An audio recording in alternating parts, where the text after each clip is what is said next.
भी थोड़े से कंफ्यूज होंगे आज। बीटीएसटी ट्रेड स्टार्ट करते हैं यहाँ पर। बीटीएसटी में प्रकाश सर क्या कैरी कर रहे हैं आप मंडे मॉर्निंग के लिए? Good evening to you. मैं लूंगा लॉन्ग, वो होगा मैरिको। उसका रीजन क्या है? मार्केट इतनी गिरावट है, फिर भी मैरिको अप है।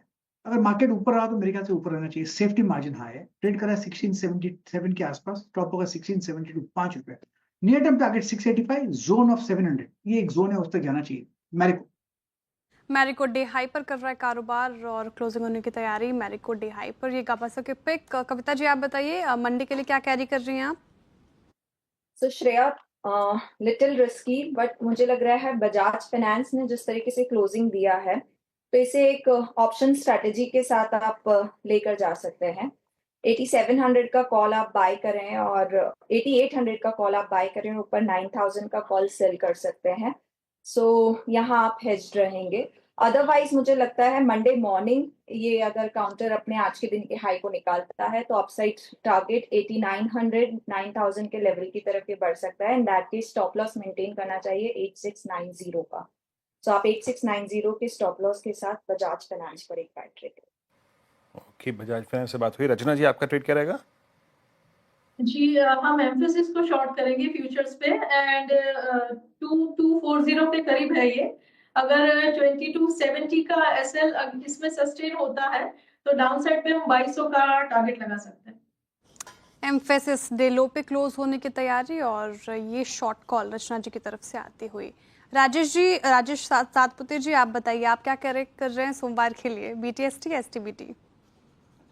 श्रेया जी देखिए, मैं एसटीबीटी करके जाऊंगा। मुझे लगता है आज सुबह मैंने कॉल दिया था जिंदाल स्टील पे, जेएसपीएल पे, तो उसका तो टारगेट था 850 का, वो आ गया। और मुझे लगता है जिस तरह से यहाँ पे आज प्राइस एंड वॉल्यूम ब्रेकडाउन है, ये और मुझे लगता है और थोड़ा खिसकेगा। तो इसका देखिए 850 current price, 853 current price, sell करें। 865 का स्टॉप लॉस रखे, छोटा ही स्टॉप लॉस रखेंगे, एसटीबीटी करना है तो 865 के स्टॉप लॉस के साथ जेएसपीएल का शॉर्ट कैरी करे। मुझे लगता है इसका नेक्स्ट टारगेट होगा 820 से लेके 800।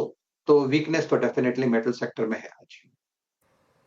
ओके, मेटल्स, यस, बाकी सुबह आपकी अच्छी कॉल थी वो। मानस जी आपका ट्रेड क्या रहेगा मंडे मॉर्निंग के लिए?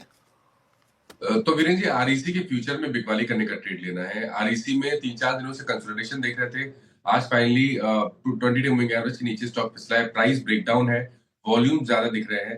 तो आरईसी के फ्यूचर में जो कि 404 रुपए 40 पैसे के आसपास ट्रेड हो रहा है, उसमें 411 रुपए के स्टॉप लॉस से बिकवाली करने का ट्रेड लेना है और 390 रुपए के टारगेट सेट करना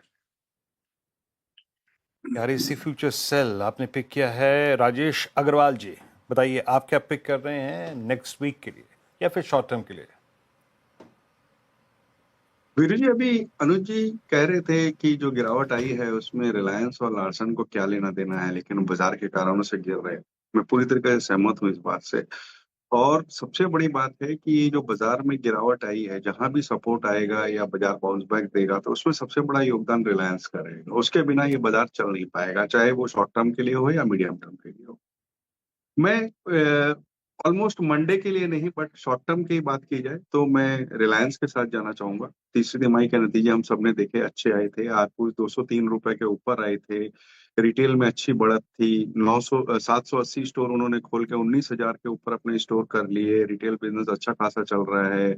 ओटीसी में स्टेबलाइजेशन आ गया है और इतने बड़े केपेक्स के बाद भी डेट लेवल जो है वो कंफर्टेबल लेवल पे है। कॉर्पोरेट अनाउंसमेंट जो कॉर्पोरेट सबको इंतजार कर रहे हैं, रिलायंस या जियो टेलीकॉम का, आने वाले दिनों में वो कब आएगा पता नहीं, बट ये बात तो तय है कि वो आएगा। तो इस लेवल्स पे मुझे लगता है कि ये बहुत सेफ बेट है। आप शॉर्ट टर्म की ना सोचें, लॉन्ग टर्म की सोचें और इसमें खरीदारी करें। शॉर्ट टर्म में जब भी बाजार को सपोर्ट लेना होगा तो इसमें ये योगदान इसका रहेगा। तो वहां पे भी आपको, अगर आप शॉर्ट टर्म की सोच रहे हैं तो 50-60-100 रुपए यहाँ से मिल जाएंगे। अदरवाइज मेरा ये मानना है कि इसमें कम से कम 1.5 से 2 साल की कॉल लेनी चाहिए और खरीदारी करनी चाहिए।